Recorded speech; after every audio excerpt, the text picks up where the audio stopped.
Oke, selamat malam. Ketemu lagi bareng saya dan kali ini saya akan membahas tentang secara dasar bagaimana si karburator mobil itu bekerja ya.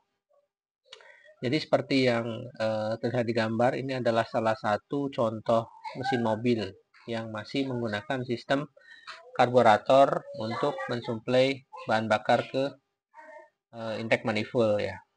Nah, kalau kita lihat nih, nah di sini, nah biasanya karburator itu dekat dengan intake manifold ya, atau di head cylinder dari sebuah mobil. Gitu. Nah, karburator itu terhubung melalui selang dari pompa bensin ya, pompa bensin yang berada di tangki mobil. Biasanya ada di samping atau di belakang. Yang kemudian dipompa. Nah, pompa itu dia ada dua tipe ya, ada yang elektrik, ada yang mekanik. Kalau elektrik dia biasanya menggunakan rotak, kalau mekanik dia biasanya menggunakan pompa mekanik yang diputar dari poros mesin ya. Biasanya posisinya di samping dari head cylinder. Oke, kita masuk ke materi yang lebih dalam lagi. Nah, kita lihat. Nah, ini adalah contoh dari eh, karburator mobil ya, karburator mobil. Nah, secara animasi itu karbu mobil itu nanti bisa dilihat di halaman selanjutnya. Nah, sekarang kita lihat ini dulu ya, pengertian. Nah, karburator itu adalah komponen yang berfungsi untuk membentuk campuran udara dan bahan bakar yang sesuai dengan kondisi mesin gitu ya. Nah, ini adalah simulasinya gitu ya, simulasinya. Kalau kita lihat, nah itu udara yang mengalir, ya kan, udara mengalir nih menuju intake manifold ya kan. Cuman karena di sini ada sebuah lubang yang menuju ke bahan bakar ya, maka karena ada kevakuman ya, karena ada kevakuman sehingga bahan bakar itu ikut kesedot ke ruang bakar gitu ya. Prinsipnya seperti itu karena ada kevakuman ya. Ini simulasinya. Jadi prinsip dasarnya karburator ini seperti ini ya.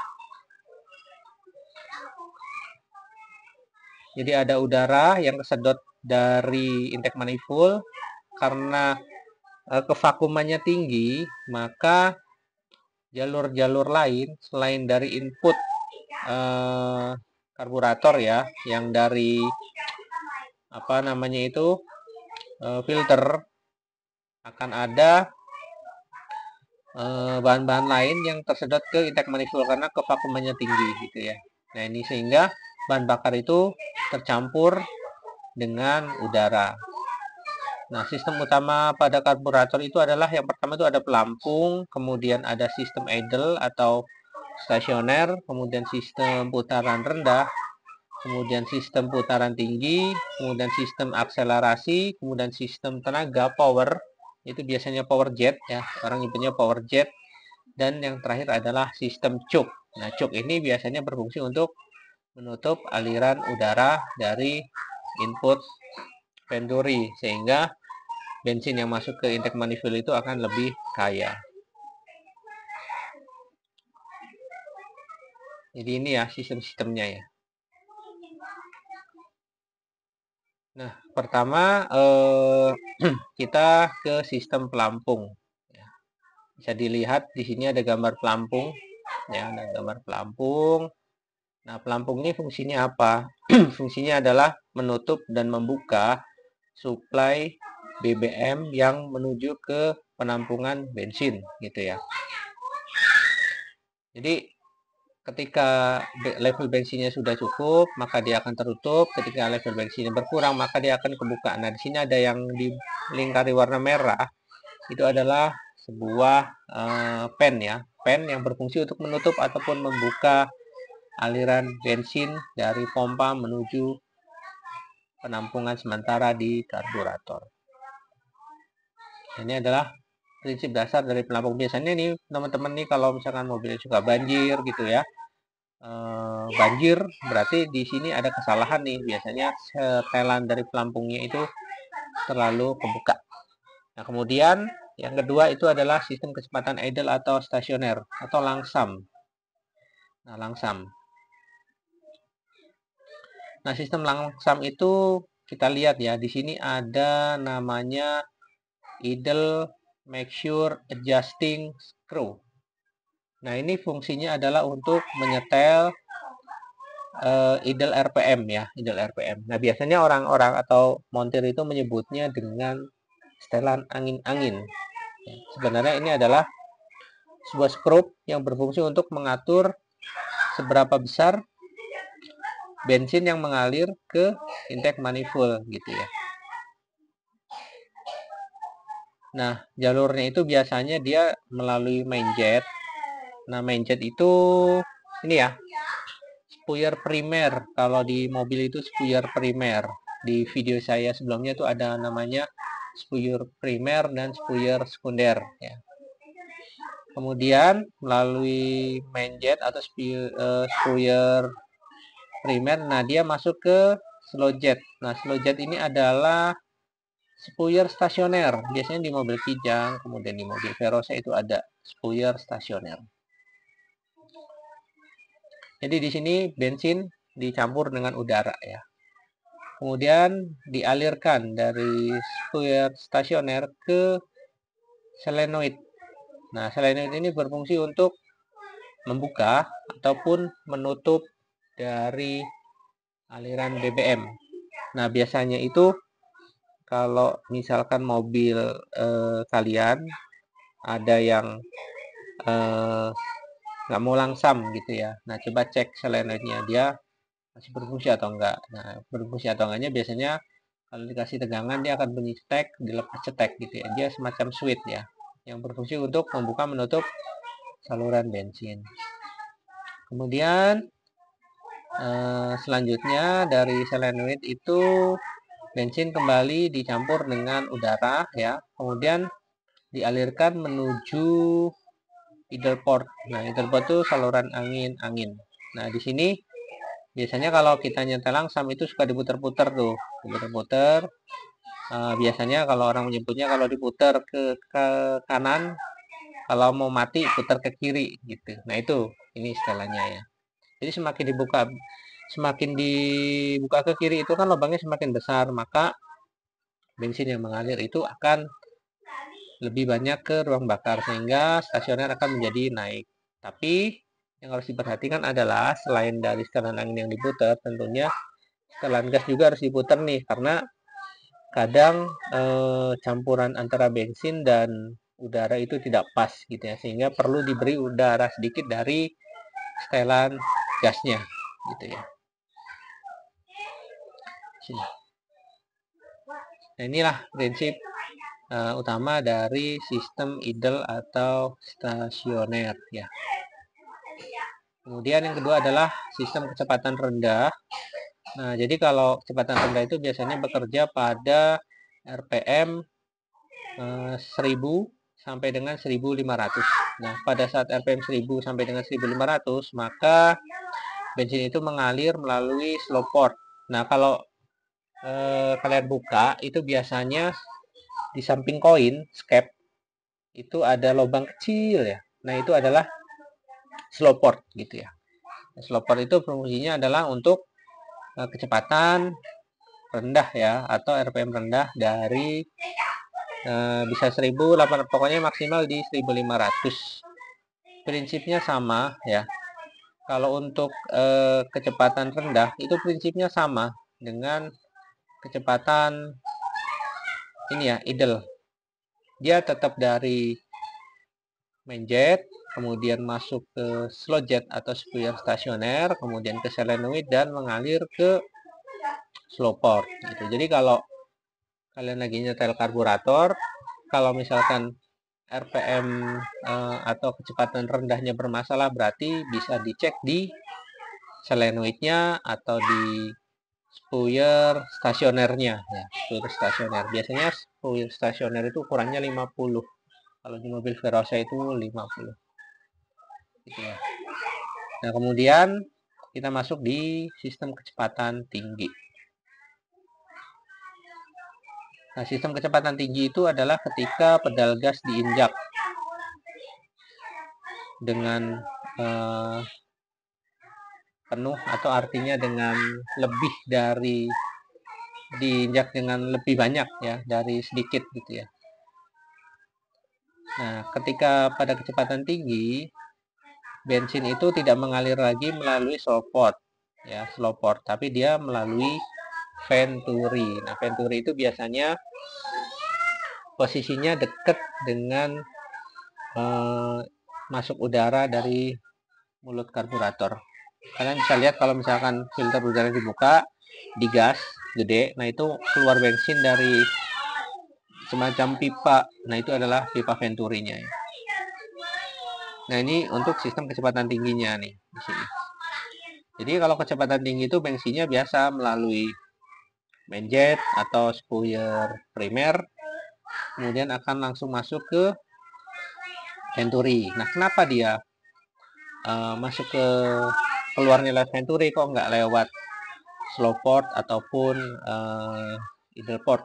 Karena vakumannya itu sudah rendah ya. Jadi di daerah slow port itu kevakumannya rendah ya, dengan atau sama dengan kevakumannya itu di daerah venturi, sehingga bensin itu akan mengalir di atau melalui venturi ya. Tidak lupa di venturi juga ada air bleeder. Nah, air bleeder itu adalah semacam udara yang berfungsi untuk mencampur bensin ya, sehingga yang keluar dari venturi itu tidak full bensin tapi sudah dicampur dengan udara. Ini untuk kecepatan tinggi. Kemudian sistem tenaga power. Nah, ini fungsi selanjutnya. Kalau sistem tenaga power itu bisa dilihat di sini ya. Nah, ini gambarnya. Nah, biasanya di sistem tenaga power itu orang nyebutnya bisa disebut dengan power jet. Nah, fungsinya seperti apa? Nah, power jet itu fungsinya ketika ketika mobil nanjak, otomatis gasnya tekan penuh ya kan, tekan penuh. Nah, itu adalah fungsi dari power jet. Nah, bagaimana dia kerja? Nah, kita lihat di video ini. Jadi ketika di intake itu vakuman tinggi, maka si pompa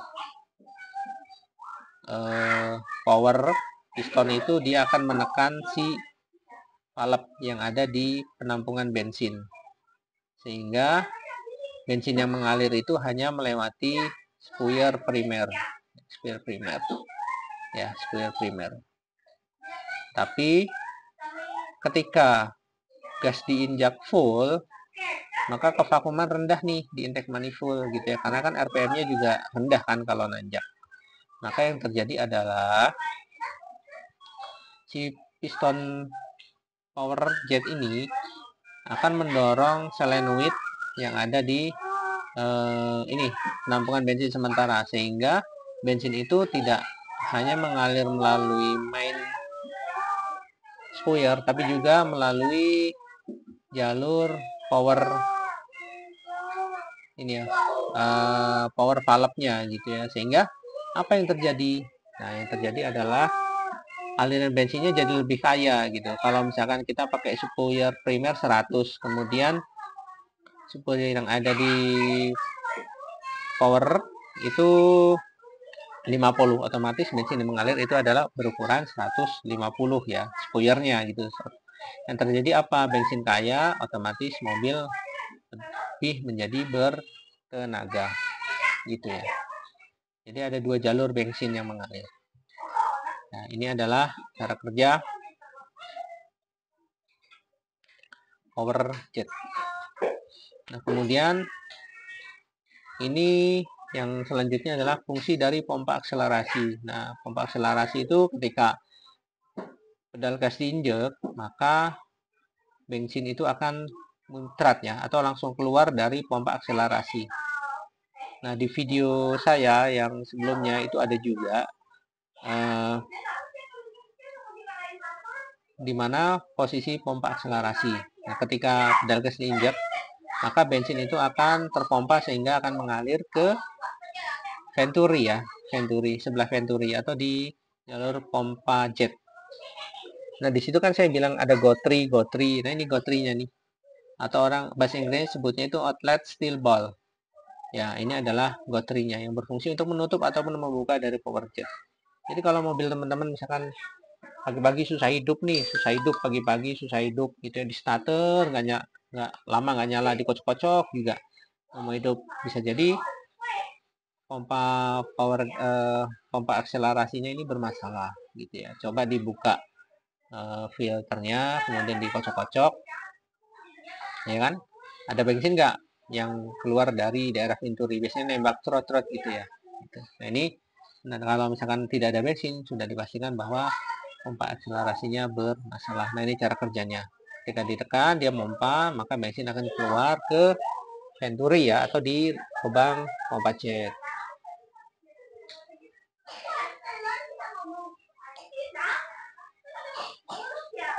Nah ini sangat penting nih gitu ya. Jadi kalau misalkan pompa akselerasinya biasanya nggak jalan, otomatis mobil itu ketika digas langsung, tiba-tiba itu kayak telat gitu ya, telat. Jadi kayak harusnya kan weng weng weng, ini lah digas, gas baru weng gitu, jadi ada delay ya, ada delay. Nah kemudian terakhir ini ada sistem cuk ya. Nah cuk itu fungsinya apa? Cuk itu fungsinya adalah untuk menutup aliran udara yang masuk ke mulut karburator. Jadi kalau cuknya ditutup, maka udara mengalir sangat sedikit sehingga bensin yang mengalir itu akan kaya ya, akan boros gitu ya, akan boros. Jadi biasanya cuk itu digunakan ketika mobil masih dingin ya kan.